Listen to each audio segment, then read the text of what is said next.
Hello, this was me at the start of the year. Are you tired of setting goals every year only to see them fade away by February? Does it feel like you are stuck in a loop of good intentions but no real progress? Let's change that today. And this, What I have learned from some of the best books and minds on this topic. and this, and this. Sounds really good in theory, right? Very inspiring, very motivated, this is my year. But then comes the real question. How did the year actually go by? Now that we are at the end of the year, I have been doing a lot of reflecting. And when I say reflecting, I mean proper reflecting. I asked myself 3 golden questions to unpack the year and somehow ended up filling 5 pages of my journal today.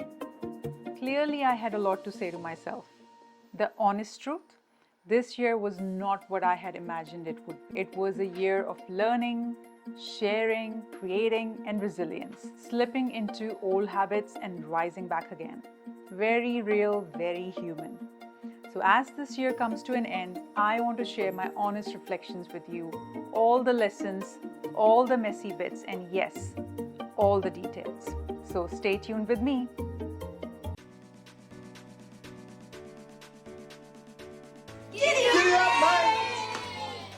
Why reflections comes before new goals. As we are about to enter the new year, I genuinely believe this is the perfect time to think about goals and systems. But, and this is a big but, never set new goals before reflecting on the old ones. You don't build a strong building on top of a weak basement, as they say. If you don't understand how your past year went, what worked, what didn't, and why, you will just repeat the same patterns with a shiny new planner. And I have done that before many times. The 3 golden questions. So I sat down earlier this morning with my journal, coffee in a hand, and asked myself 3 questions. Question number 1. What were your accomplishments this year? Because we are terrible at celebrating ourselves, we tick something off and immediately jump into the next mission, the next goal, the next thing, which does absolutely nothing for our confidence or self-belief. And honestly, our past experience is one of our best teachers. For me, the year actually started really strong. I spent a lot of time getting clarity on my long-term vision, understanding my values, and unpacking my beliefs. I launched my ebook, a summary of everything I have learned over the last 3 years, distilled into a framework that I deeply believe in. Giddy up and design your life. Then I began turning that ebook into a guided journal, something tangible, something people can actually write in and work through. I showed up online, I shared my learnings through videos, reels, and articles on my website. And honestly, just surviving the changes, the headwinds, and the uncertainty of this year itself counts. And if you're nodding along with me, yes, it counts for you too. But this year wasn't just about what I did, it was about what I learned. So question number 2 was, what were your learnings this past year? Here's the hard truth. Things got tough, very tough and intense. And when things got tough, I slipped. I skipped yoga and gym classes for a while. I leaned into comfort food instead of nourishing myself. Journaling became, I'll do it tomorrow. Meditation, let's not even talk about it. And I watched a few mindless web series too. I'll link them in comments. And during those phases, I wasn't really working on my long-term goals either. Me, who had done so much work on myself, slipping right back into old habits again. But I want to say this out loud because so many people experience it quiet and they never realize it. Falling back doesn't mean we have failed. What actually saved me during those moments was something I had created before life got hard. My vision and my goals. They didn't shout at me, they didn't guilt me, they gently pulled me back when the pressure lifted. The biggest lesson, seasons of life. One of the biggest lessons this year was understanding seasons of life. There are seasons of thriving, and then there are seasons of simply surviving. And in some seasons, all you need to do is stay put. Be patient with yourself and keep moving along gently forward.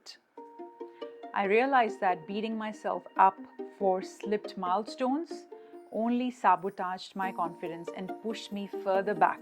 What helped was staying steady, staying honest, and staying kind to myself.